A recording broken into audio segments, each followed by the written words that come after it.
옛날 옛적 한국의 남쪽 해안가에 위치한 고흥이라는 아름다운 마을이 있었다. 이 마을은 푸른 바다와 풍부한 어업 자원으로 유명하였고 마을 사람들은 대부분 어부로 생계를 이어갔다. 그들은 바다의 은혜를 받으며 살아가고 있었지만 동시에 바다를 두려워하기도 했다. 고흥 사람들은 바다에는 해신이 살고 있어 사람들의 운명을 좌우한다고 믿었다.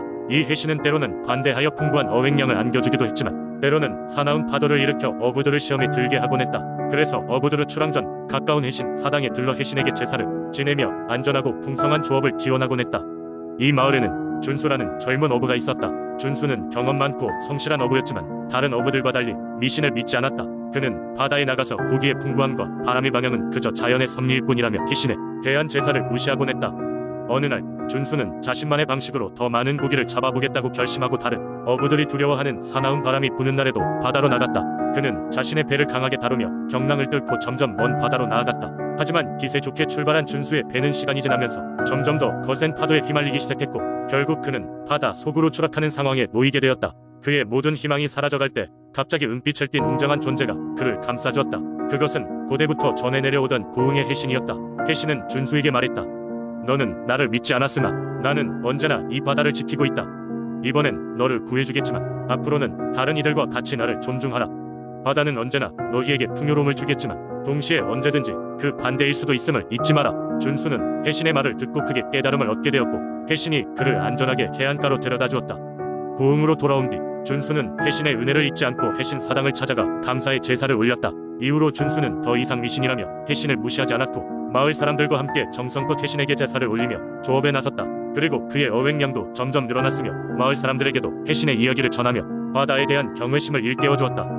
이렇게 고흥 마을에는 해신과의 공존을 통해 자연을 존중하고 두려움을 극복하는 재해가 오랜 시간 이어지게 되었다.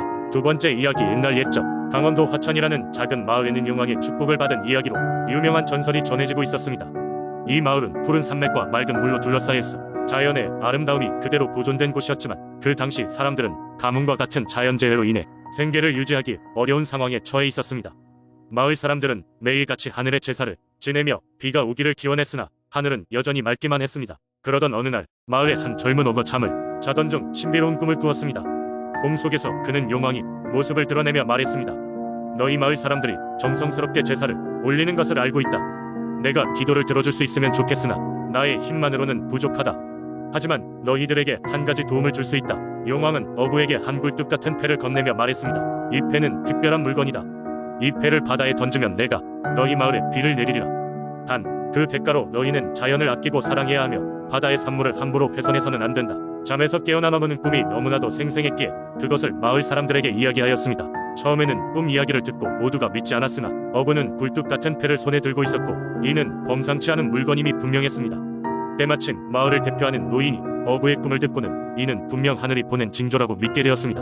노인의 지시에 따라 마을 사람들은 제를 올리고 어부는 용왕이 준 패를 들고 바다로 나갔습니다. 바다에 도착한 어부는 자신에게 부여된 임무의 중대함을 느꼈고 용왕에게 감사의 마음을 전한 후 패를 바닷속 깊은 곳으로 던졌습니다.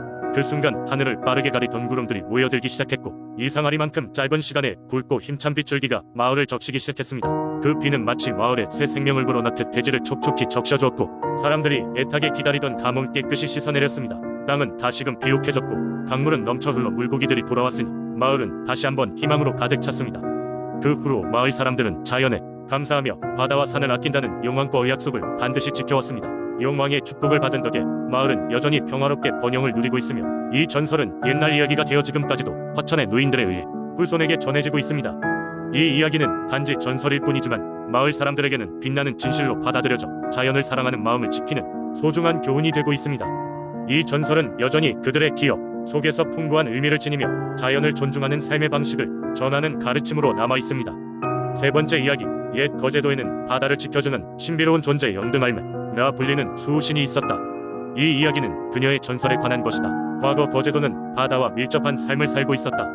바다는 그들에게 삶의 터전이자 두려움의 대상이었다. 바다에는 많은 생명을 안겨주는 고마운 존재였으나 동시에 때때로 그들을 위협하는 무서운 자연의 힘이기도 했다. 거제도 주민들은 이 바다와 잘 사귀어야 한다고 믿었고 이를 위해 그들은 바다를 지키는 하나의 전설적인 존재를 믿었다. 그것이 바로 영등할매였다. 영등할매는 검은 머리카락을 길게 늘어뜨린 모습으로 묘사되었다.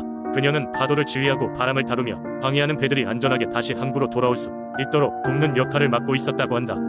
사람들은 종종 영등할매가 소낙비가 내릴 때나 세찬 폭풍우가 몰아치기 직전 혹은 배가 길을 잃었을 때 그녀의 존재를 느꼈다고 전해져 왔다.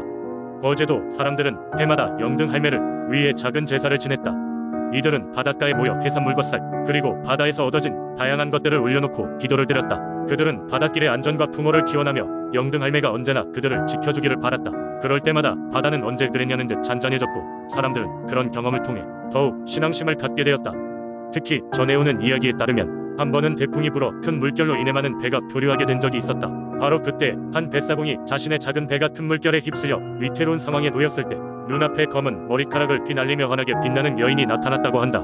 그녀는 손짓 하나로 파도를 잠재우고 배를 안전한 곳으로 끌고 왔다고 한다. 뱃사공은 자신의 목숨을 구해준 그 여인이 영등할매라는 것을 확신했고 육지로 돌아와 마을 사람들에게 이 이야기를 전파했다. 이후로 거제도 사람들은 더욱 영등할매에 대한 제사를 성대하게 올렸고 바다는 더 큰 안정과 풍요로움을 가져다 주었다고 믿었다.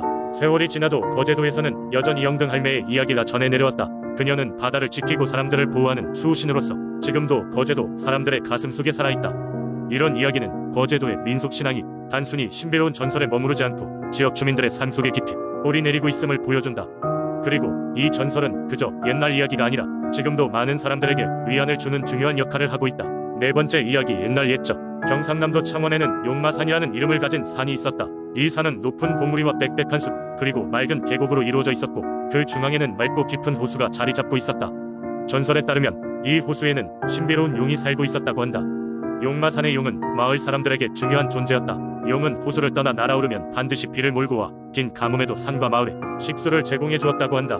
덕분에 마을 사람들은 항상 풍족하게 농사를 지을 수 있었고 특정한 날엔 하늘이 갑작스레 어두워지며 비가 내리기 시작하곤 했지만 마을 사람들은 그것을 두려워하지 않고 오히려 용의 은혜로 여겼다. 전설 속의 용은 또한 믿음과 소원 그리고 마을 사람들의 생사에 관여하는 신비로운 존재로 여겨졌다.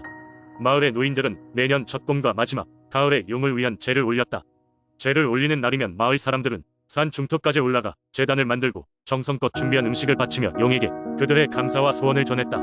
용마산의 용이시여 우리에게 풍요와 안녕을 주소서라는 기도문은 시간이 흘러도 변함없는 문구로 마을 모든 이들의 마음을 담았다. 이렇듯 용은 마을의 수호자이자 풍요를 가져다주는 존재로 자리 잡고 있었지만 시간이 지나면서 용에 관련된 이야기는 옛 이야기로 점차 잊혀져 갔다. 그러나 어느 해 유난히 긴 가뭄이 찾아왔을 때 사람들은 잊고 지냈던 전설을 다시 떠올렸다. 비구름이 수주째 나타나지 않고 마을의 논과 밭은 점점 메말라갔다. 사람들은 더 이상의 방법이 없다고 생각했지만 마을의 가장 나이 많은 할머니가 조용히 말했다. 용마산의 용에게 돌아가 소원을 빌어보자.